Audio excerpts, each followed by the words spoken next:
Yeah, obviously it was a crazy game. It's kind of hard to process it.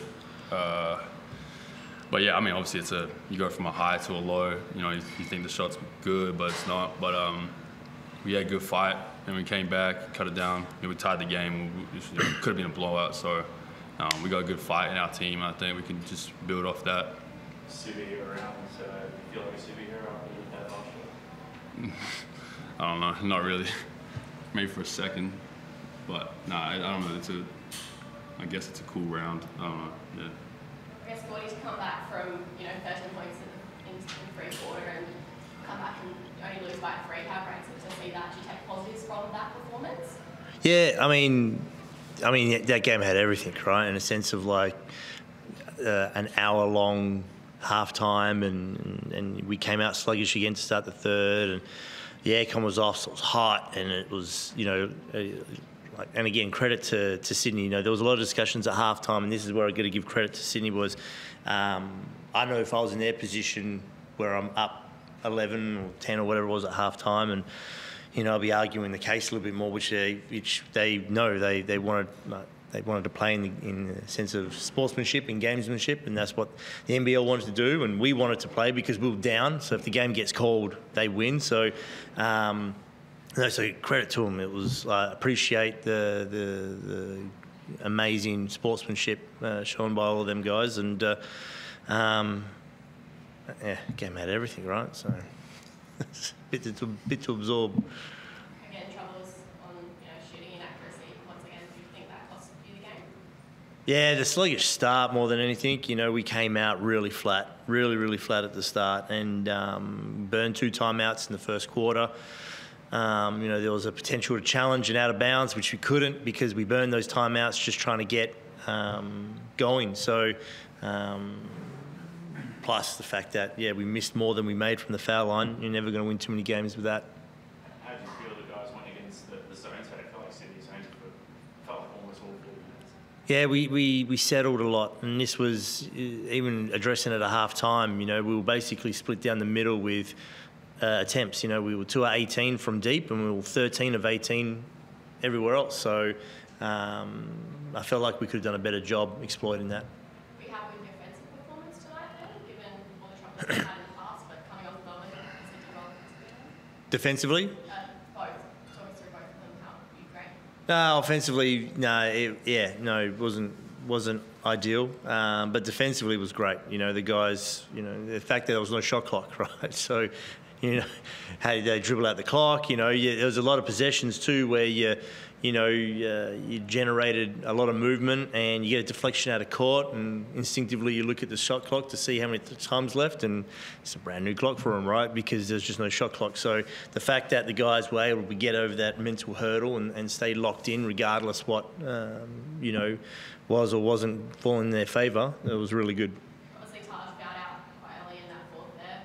Obviously, not the result that you were hoping for in that sense. How disappointing is it to not have him in moments like this in such a big game, a big contest? Yeah, the good thing is, his engagement level, even when he fouled out, he was coaching the guys from the sideline. He was still up and about, and so even though he's not on the court, his impact is still there and present. So, look, you always obviously want to try and finish out with your best 5, and Taj fouled out. But again, the guys that we put in, we put Taron in there for the defensive and trying to get us into some offense. And then when time was getting a bit poor, and we put Jonah in there to try and make some shots and tick the scoreboard over, and he was fantastic. So in his absence, the boys definitely stepped up. And how would you rate Pat's performance? Obviously, in those dying seconds, crucial in getting you guys to level scores. Yeah, even his drive at the end, the potential to shoot foul shots in that scenario. So, no, he was, again, just rock solid for us, as he always is. Heading into Saturday's game against the 36ers, they're struggling on the road and struggling at home themselves. I guess, how do you prepare for a game like that, given what's happened tonight and the extended game? Yeah, again, you don't know what type of environment we're walking into. You always want to be cautious of a wounded bull, and I feel like that's what they are. So they've made changes, and that can usually, spruik some life into all sorts of departments within the organisation. So no, look, we're very aware of how good they are and the offensive firepower they have, and then also it's their home court, and so they're going to do everything in their power to make sure that they secure a home win.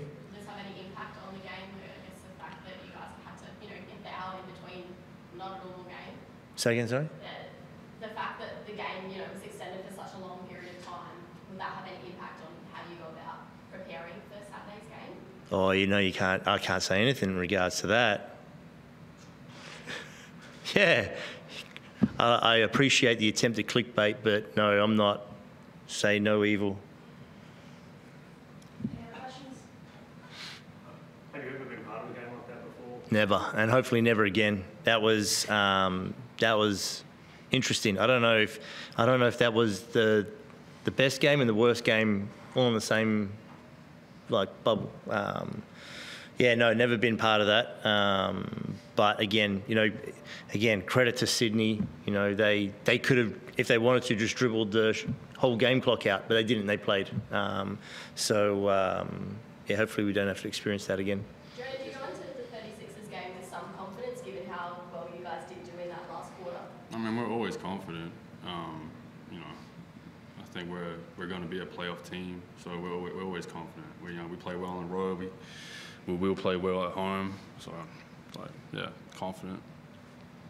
That's it. Just following on from the previous question, spirit of the game is spoken a lot on the broadcast, and then you just alluded to it there. I guess Sydney could have dribbled it out for the duration. Do you feel like it was adhered to that spirit of the game by both sides throughout? Oh, and again, we were down. We wanted to play to give ourselves a chance to win. You could argue many points in a sense of player welfare. Guys have sat out for an hour, and the aircon wasn't on, and so Sydney had a case to say this game should be called and get the win. But the fact that they played, I can't. Like I said, it's just a big thank you. Because I knew if I was on the other side of it, I think I would probably be no, this is exceptional circumstances. But the spirit of the game by the Kings, and obviously by our guys too, was present and evident, and it was great. I think it was great for everybody who took part in it. All right, just Chris on Zoom. Yeah, sorry, Jonah. The shot at the end. Did you think that you got it off in time? I think we all did. Yeah, I mean, when I released it, then the buzzer went off, so I thought it was good, but it wasn't. So we move on from that and focus on Adelaide now. How deflating was it when you realised that it didn't count? I mean, I go through harder things than missing a shot or a shot not counting, so it just means nothing. I mean, we move on. We move on to Adelaide. I forgot about it already. And just lastly, over the last sort of 90 days, you've been playing a lot more minutes, getting some chances out there. You must be enjoying this chance, and you've obviously put the work in and just stayed ready. Yeah, I mean, it's all you want as a player. A chance to showcase your ability, and I'm happy to play. I know what it's like not to play, so I'll try to play as hard as I can every time I'm out there. Thanks very much. Cool, thanks very much. Thank you.